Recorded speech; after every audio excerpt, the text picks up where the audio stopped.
Good morning again. It is an honor to welcome my good friend and partner, Chancellor Merkel, back to the White House. We had a wonderful dinner last night, one-on-one, although, as you saw again this morning, Angela's English is much better than my German. Michelle and I are very much looking forward to hosting the Chancellor and Professor Zoa at tonight's state dinner, where I'll have the privilege of presenting Angela with the Medal of Freedom. As I said earlier, Germany is one of our strongest allies. We see our partnership in the drive of our workers and businesses who sustain the largest trade relationships in the world. We see it in the students and teachers, the scientists and researchers who are unlocking new innovations, including the clean, renewable energy sources that we need to combat climate change and create the industries of the future. We see our partnership in the courage of our service members who stand shoulder to shoulder in Afghanistan, where Germans serve under Americans and Americans serve under Germans.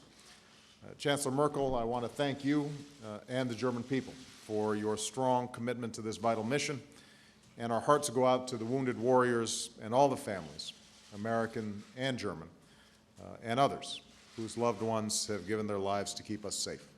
We remember and honor them all. We see our partnership in the skill of our diplomats who prevent the spread of deadly weapons and stand up for democracy in Europe and beyond, and in the passion of our development experts as they work to avert suffering in countries like Sudan. This is the essence of our alliance. Two peoples bound by common values and committed to the security, the prosperity, and the dignity, not just of our own citizens, but those far beyond our borders. And that's also the essence of my partnership with Chancellor Merkel. Angela, I believe this is our 10th meeting together. That doesn't include the many phone calls and video conferences that we seem to have at all hours of the day and night. There's hardly any global issue where we don't consult one another. I've said before, I always value Angela's pragmatic approach to complex issues, her intelligence, her frankness. I trust her, and as she said herself, it's just fun to work together. And it has been, again, fun today, even as we've addressed some very urgent challenges. Germany is one of our largest trading partners, and we discussed how to keep our economies growing and create the jobs that our people need. As Angela mentioned in her remarks at the opening ceremony, hundreds of thousands of American jobs are supported by our exports to Germany. Hundreds of thousands of Americans work for German companies that have chosen to invest in America. I'm pleased that billions of dollars more in German investment is making possible new plants, steel in Alabama, manufacturing in Tennessee, all of which go to create thousands of new American jobs. The Chancellor and I discussed the need to eliminate regulations and barriers so we can unleash even more trade and investment, including in the area of electric vehicles, where both our countries are leaders and where the possibilities of American-German cooperation are enormous. And of course, I very much appreciated the Chancellor's views on the financial situation in Europe, which we agree cannot be allowed to put the global economic recovery at risk. With regard to security, we discussed our progress in Afghanistan, where we've broken the Taliban's momentum, trained Afghan forces, and are now preparing to turn a corner in our efforts. We're scheduled to begin the transition to Afghan lead, and I reiterated that we'll begin reducing American forces this summer, even as we join with Germany and our NATO allies in supporting Afghans in their political and economic efforts to forge a lasting peace. I thanked the Chancellor for her support for the principles that I laid out last month as the basis for negotiations between Israelis and Palestinians. And I want to commend Angela for her personal efforts to bring the parties back to the negotiating table. Just as we agree that both sides will need to make difficult choices, we agree that unilateral actions, such as Palestinians seeking a vote on statehood at the UN General Assembly, should be avoided. We agree that Iran's continuing nuclear program and its refusal to engage in any meaningful talks with the international community remain a very serious concern. So we agreed that if the International Atomic Energy Agency this week determines again that Iran is continuing to ignore its international obligations, then we will have no choice but to consider additional steps, including potentially additional sanctions to intensify the pressure on the Iranian regime. Finally, we discussed the historic changes underway in North Africa and the Middle East. With regard to Libya, I'd note that Germany's deployment of additional resources and personnel to Afghanistan has allowed other NATO allies to increase their support for the mission to protect the Libyan people. The Chancellor and I have been clear. Gaddafi must step down and hand power to the Libyan people, and the pressure will only continue to increase until he does. And following our agreement with our G8 partners in Deauville, the Chancellor and I discussed our support for political and economic reform across the Middle East and North Africa, especially in Tunisia and Egypt.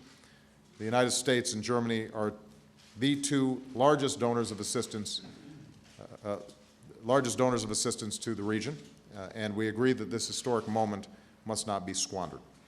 Along with the entire world, we have an enormous stake in seeing that these transitions to democracy succeed.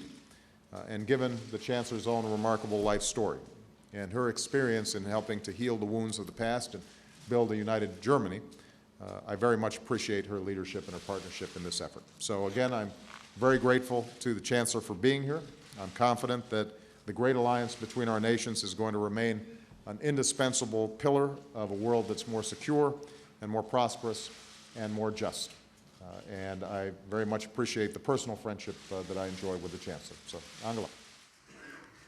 Ja, meine Damen und Herren, sehr geehrter Herr Präsident. Well, ladies and gentlemen, Mr. President, dear Barack, I would like to use this opportunity to thank you most warmly for this wonderful reception. I'm saying this also on behalf of the members of my delegation. This reception, I say to the White House, is welcome that I see as a testimony of our very close friendship, of our partnership. If we remind ourselves of the fact that every fifth American today rightly points, and perhaps also with a certain degree of pride, to his German ancestry or her German ancestry, we can safely say that we indeed share common roots. And if we look at the names that loom large in American history, Friedrich Steuben, but many leading leaders of the American business community, Guggenheim, Steinway, Strauss, Singer, all of these German names.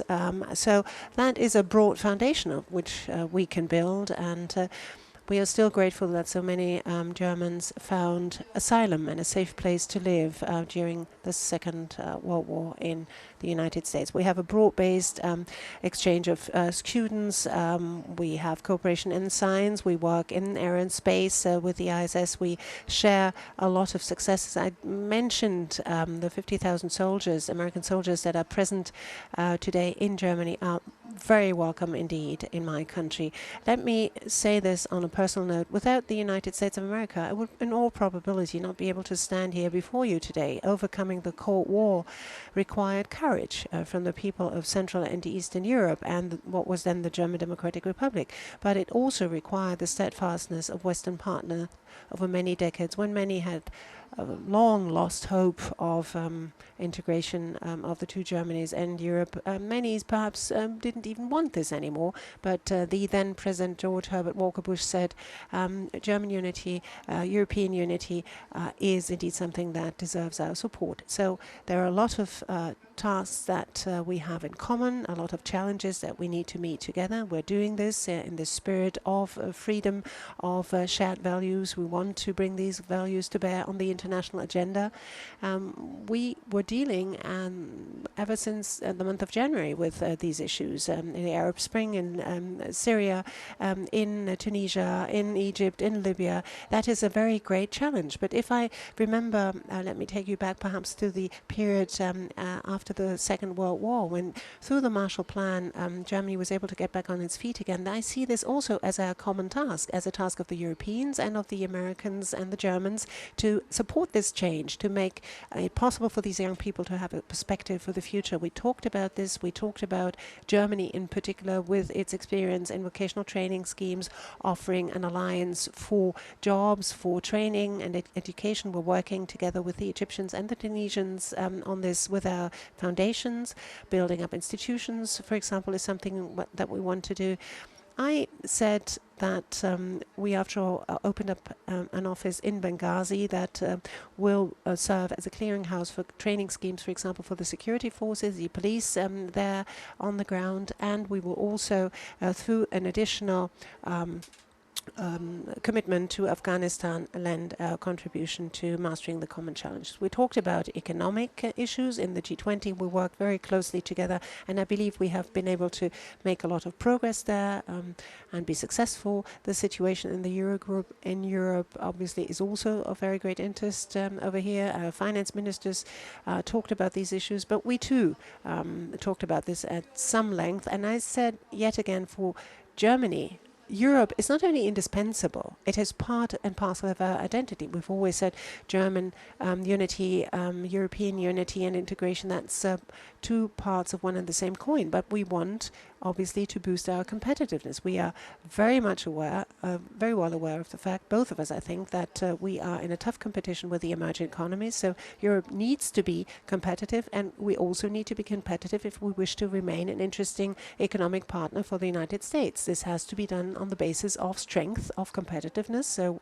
this is why the Germans are pursuing a policy of a competitive Europe, and this is and it is also an approach of solidarity. So we need to show solidarity to the countries that need it, but they also need to come to enhance competitiveness. We talked about the Middle East peace process. I think this was a very important initiative to point out yet again that the United States of America, just as Germany and the European Union, wish to promote a further development of the peace process. We're saying this to both countries. We want a two-state solution. We want a Jewish state of Israel and alongside a independent Palestinian state. Unilateral measures are not helping at all to bring about this cause, and we agree that we wish to cooperate very closely on this, because we, as we both say, time is of the essence, and looking at the changes in the Arab area and the Arab region, it would be a very good signal indeed if it came out that talks between the parties are again possible. The commitment we take in Afghanistan shows that we're very close. We're very grateful for the close cooperation in the north of Afghanistan. That has turned out excellently.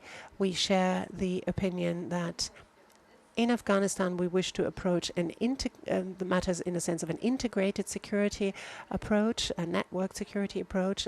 We said we want to build up not only the military side of it, but the civil side of it. We wish to go in together, out together. Afghanistan will need our support, however, in the long run, so we will not abandon them. Barak, thank you very much again for the very friendly talks, for this very warm atmosphere, for making it possible to have this exchange of views in a very candid manner. I think even though we may look differently than our predecessors, we have a lot in common, I think, and we have a lot to discuss. Thank you. I'll start off with Steve Holland of Reuters. You both face economic troubles. Mr. President, how worried are you about the threat of a double-dip recession? What specific policies are you considering to help head it off? And abroad, do you expect Germany to fund another bailout for Greece? And Chancellor Merkel, is Europe concerned about the possibility of the U.S. defaulting on its debt? Thank you. I'm not concerned about a double-dip recession. I am concerned about the fact that the recovery that we're on is not producing jobs as quickly as I want it to happen. Prior to this month, we had seen 3 months of very robust job growth in the private sector, and so we were very encouraged by that. This month, you still saw job growth in the private sector, but it had slowed down. We don't yet know whether this is a one-month episode or a longer trend. Obviously, we're experiencing some headwinds. Gas prices probably being most prominent. It has enormous impact on family budgets and on the psychology of consumers. And so we are taking a range of steps to make sure that we've got an energy policy that can bring some stability to world oil prices.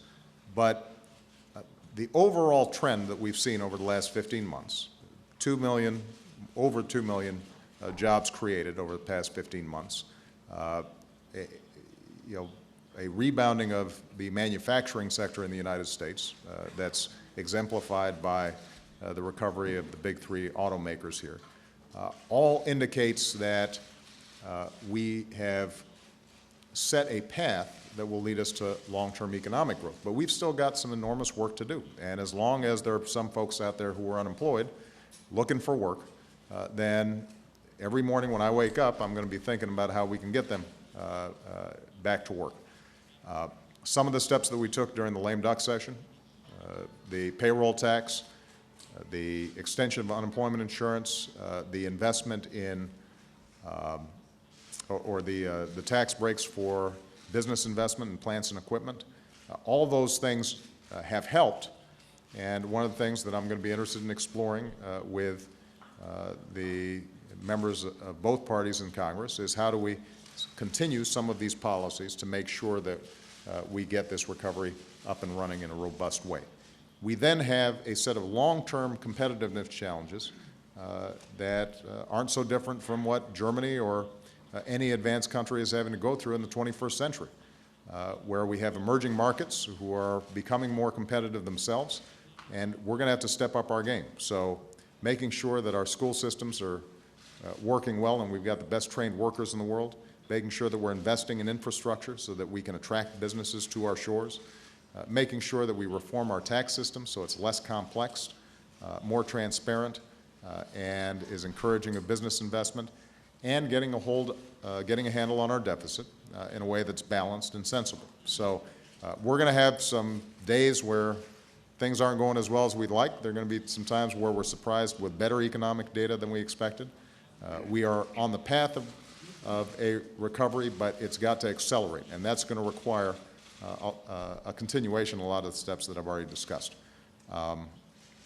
With respect to the European situation, I have had extensive discussions with Angela about the situation there. It's a tough situation, and I think we all acknowledge it. Greece's debt is significant, and it is taking some difficult steps to improve its situation, but they're under the gun from the international capital markets, and as a member of the Eurozone, they necessarily are going to be looking to other members of the Eurozone to help them figure out a path forward. Germany is going to be a key leader in that process, and the politics of it are tough. You recall how difficult it was for us to make investments in our own auto industry or to make sure that we didn't have a financial meltdown here. Well, imagine if you're having to make those same decisions with 27 other countries with respect to somebody else's economic problems. That gives you some sense of how tough the politics are.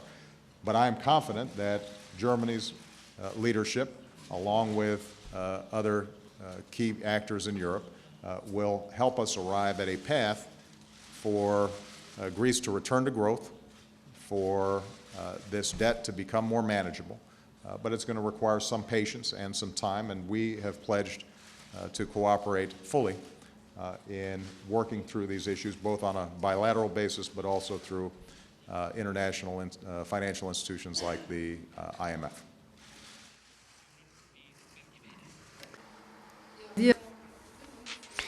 Well, in Europe, we are very well aware of our responsibility for the global economy. Barack just outlined what the Americans are doing in order to generate growth and combat unemployment, which is what we're doing in Europe as well.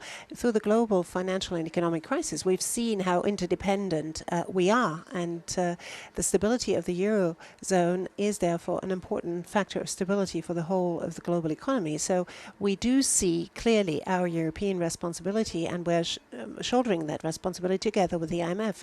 We've seen that the stability of the euro as a whole will also be influenced if one country is in trouble, and that is what this assistance is all about. There's actually a ban on bailouts in the treaties underpinning the Stability and Growth Pact. But if a country is in danger and thereby endangers the euro as a whole, it is in each and every country's vested interest to see to it that this common currency Sea area is not endangered. And we will act in such a way, however, that sustainability is guaranteed, as I said previously.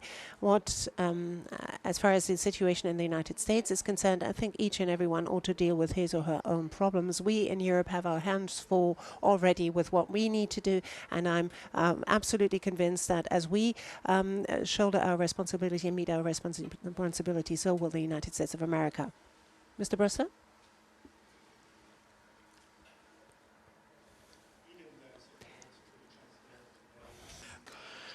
Recognition of her accomplishments in the past, or is it as well an expression of the expectations that you would have for the future? And if so, where do you see areas globally where the Chancellor and Germany can do more?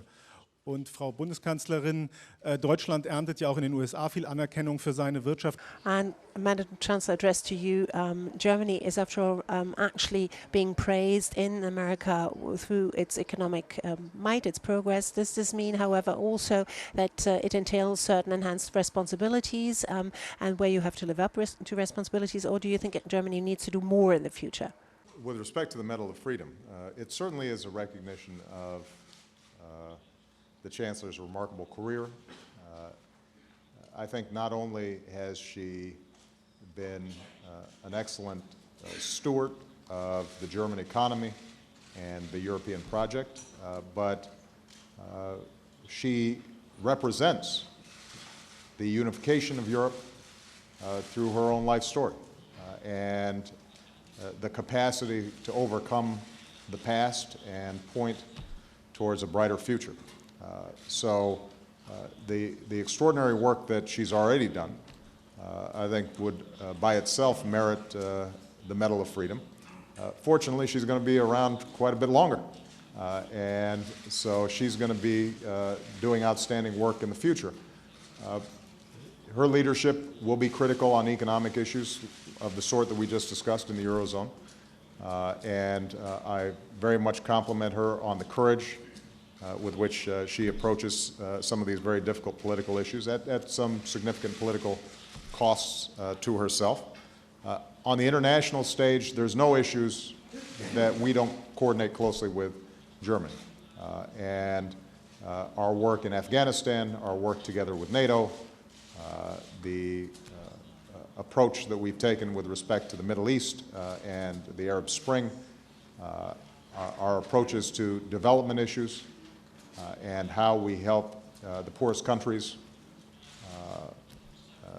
find their place in the international economy. These are all going to be areas where I think Angela's leadership will be welcome and will be absolutely critical for us to be able to achieve the kind of more peaceful and prosperous world that we want to see. So she's not finished yet. She's got a lot more work to do.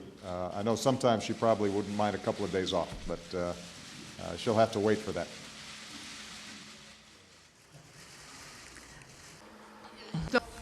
Well, I believe when you see me standing here before you today and receiving this prestigious award of the Medal of Freedom, it will perhaps also be a moment where one needs to look back to 1989 and German unification and what actually happened there.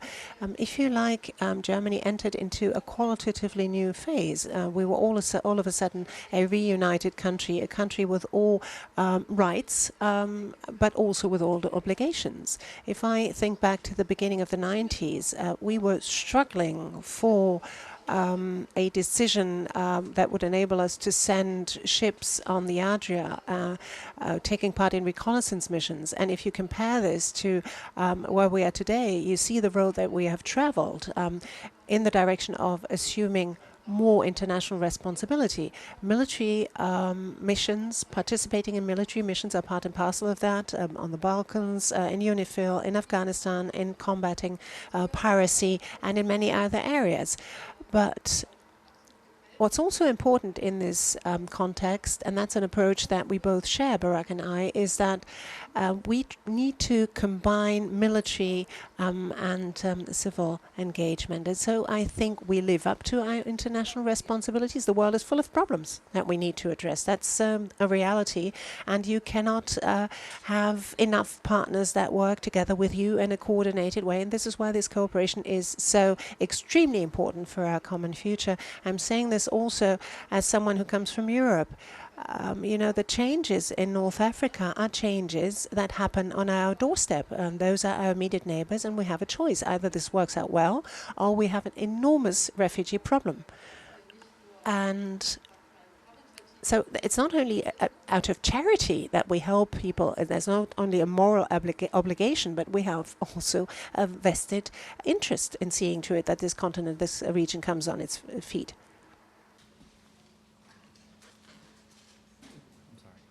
Thank you, Mr. President. Chancellor Merkel. Mr. President, you called Chancellor Merkel one of your closest global allies, but you have differed in approach on a couple of key issues, Libya and the global economic recovery over the years. In Libya, do you believe more German military involvement in that operation would bring it to a faster and more decisive conclusion? And did you ask Chancellor Merkel for such a commitment? And on the European economic question, did you ask her specifically to drop her insistence that the private sector become involved in the Greek debt bailout, which is holding up that and which you've blamed the European sluggishness for America's own stalled recovery? Chancellor Merkel, if I could ask you, do you believe NATO was mistaken in getting involved militarily in Libya? And if not, why are you not more directly involved militarily there? And what more can you do to promote an accelerated European economic recovery? Thank you.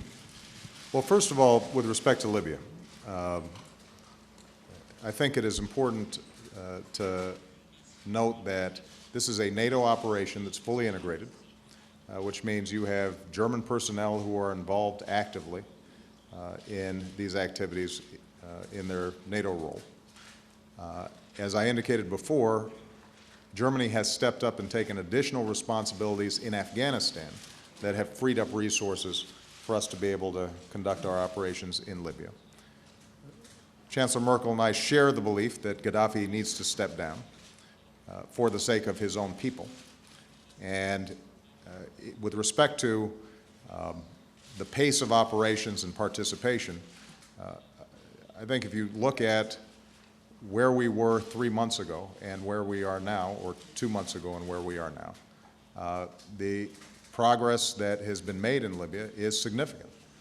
Our goal there was to protect the Libyan people from a potential slaughter. We have done so. Benghazi is free from threat of the Libyan regime right now. They are hunkered down. Misrata, which was under severe attack, is now in a situation where, although still threatened, Gaddafi's forces have been pushed back. So what you're seeing across the country is an inexorable trend of the regime forces being pushed back, being incapacitated. You're seeing defections, oftentimes of some very high-profile members of the Gaddafi government as well as the military. And I think it is just a matter of time before Gaddafi goes. And each country that is part of this coalition is playing a different role. So we did a whole bunch of stuff at the front end to disable Gaddafi's air defenses, to take out some of their most significant firepower. Now we are in a more supportive role, as other countries have stepped up. Germany, we did discuss last night Germany's role, and there is going to be a lot of work to do when Gaddafi does step down in terms of getting the Libyan people back on their feet. Economic, political work that's going to have to be done, and my expectation is going to be that there will be full and robust German support, as there has been in the past from Germany on a wide range of issues. With respect to the economy, as I said before, this is a tough and complicated piece of business. And ultimately, Europeans are going to have to make decisions about how they proceed forward. What you have to do is balance the recognition that Greece has to grow, and that means that there has to be private investment there. They've got to make structural reforms that make them more competitive. They have to have greater transparency in their economic system. But given their level of debt, it also means that other countries in the Eurozone are going to have to provide them a backstop and support. And frankly, people who are holding Greek debt are going to have to make some decisions working with the European countries in the Eurozone about how that debt is managed. What we've done is to say to Germany and other countries that are involved, we will be there for you. We are interested in being supportive. We think that America's economic growth depends on a sensible resolution of this issue. We think it would be disastrous for us to see an uncontrolled spiral and default in Europe because that could trigger a whole range of other events, and I think Angela shares that same view. And so we're going to have to work through this issue methodically, and we will be supportive in any ways that we can to make sure that all the best ideas are brought to bear on the problem. But let me just make one larger point about, because it relates also to the question that Steve asked earlier. I think people on both sides of the Atlantic are understandably frustrated with the ups and downs of the economy, the world economy. And it's just very important for folks to remember how close we came to complete disaster. The world economy took a severe blow 2.5 years ago. And in part, that was because of a whole set of policy decisions that have been made and challenges that had been unaddressed over the course of the previous decade. And recovering from that kind of body blow takes time. And recovery is going to be uneven. And there are going to be times where we are making progress, but people are still skittish and nervous. And the markets get skittish and nervous. And so they pull back because they're still thinking about the traumas of just 2.5 years ago. And so economic data that in better times would pass without comment, now suddenly people wonder, well, are we going to go back to this terrible crisis? And all that affects consumer confidence, it affects business confidence, it affects the capital markets. And so our task is to not panic, not overreact, to make sure that we've got a plan, a path forward in terms of how we make our economies competitive, making sure we're dealing with the structural issues and the basic fundamentals that will allow us to grow and create a good, sound business environment. So in America, for example, the need for us to get a handle on our debt and our deficit is going to be important. Making sure that our investments in education, in clean energy, in infrastructure, that we find a way to do that. In Germany and Europe, there are going to be different sets of challenges. But the important point is that I think Angela would agree, what we try not to do is to look day to day at whatever is happening in the marketplace or whatever headlines are taking place and be reactive. Our job is to set a course for the medium and the long term that assures that not only both our economies grow, but the world economy is stable and prosperous. And I think we can do that together.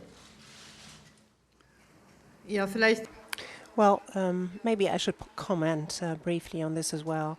2.5 years ago, we experienced something that didn't exist for decades, ever since the 20s and 30s of the previous century. And generally round, because we cooperated so well, we were able to ward off the worst that could have happened. And now we have a situation that we believe is something that meets the challenges of the future. Before the crisis, we discussed what sort of format ought we to choose, G20, G8, G30. Now we have the G20, which is a good format, has proved to be a good format, and has, for example, as regards settling this situation and setting up rules for the financial markets, has been able to come up with credible solutions. And that has strengthened our cooperation, although we do debate matters in a controversial manner. For example, do we need more stimulus? How much do we need? How many savings programs and cuts programs do we need? What structural programs do we need? I think that shows great openness, because we're all breaking new ground. These are uncharted waters, and we cannot, with all due respect, rely completely on the financial business community to give us good advice every day. They have their own vested interests, so we were dependent on our own good and sound judgment. And exchanges will be necessary on this in the future as well. As regards Libya, the United Nations resolution still applies. Gaddafi needs to step down, and he will step down. I'm convinced of that, because we have made great progress, and then there will still be a lot of work to do. And in the future, when we have further talks on this, we agree that Germany will be showing that it is responsible and committed to the Libyan cause. There will be a lot of problems still to contend with, and we'll be in the closest possible contact.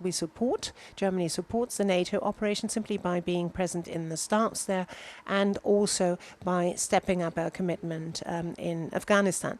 It is our joint will that this NATO mission is successful, and this is important for the people in Libya, but it's also important for NATO, for the alliance at large, and here we have one heart of allies that beats with the other allies. The German decision on Libya has burdened the German-American relationship somewhat. Were you surprised by these irritations and this warm reception? Is this something like a reset button or a breaking out into a new future? And you, President Obama, were in Buchenwald in Baden-Baden, but as a new president, not in Berlin. Why not? And will this happen once you have your new term of office? Well, I believe that this present event here today, after all, has been agreed for a long time, and our partnership, our friendship, rests on a very broad basis, as I said this morning. And sometimes there may be differences of opinion in such a friendship and partnership. What's important is that we wish each other every success. Not each and everyone can be in on missions. For example, we participate in UNIFIL, where the United States are not participating. Without sort of mixing up things here, there will be areas in the world where we shoulder different responsibilities. Partners are doing, together with others, things that we believe can be useful, and this is what we want to do. We want to see to it that our contribution is bringing about a success, is encouraging other people to now see we wish to live in a democracy. This is good, this is sensible. So I see today's event as a wonderful reception, but it's not something that's so unusual. I see it in a continuity of our very close relations, and I do see it as another starting point, if you like, for meeting other challenges of the future. On the question, Germany, you said it, that the American president, some people say in Germany, has not really been to Germany at all. He was in Dresden, he was in Buchenwald, he was in Baden-Baden for the NATO conference. Berlin opens its arms to him every day, but the Berliners can also wait. They have proved this throughout their history. I look very much forward to being in Berlin, and the last time I was there, we had a lot of fun, and I'm sure that I'll have a wonderful time the next time I'm there as well. And I appreciate you assuming that I'll have another term, and so I'll have plenty of time to be able to put Berlin on my schedule. All right? Thank you very much, everybody. Ich kann versprechen, das Brandenburger Tor steht noch eine Weile. And I can promise that the Brandenburg Gate will be standing for some more time.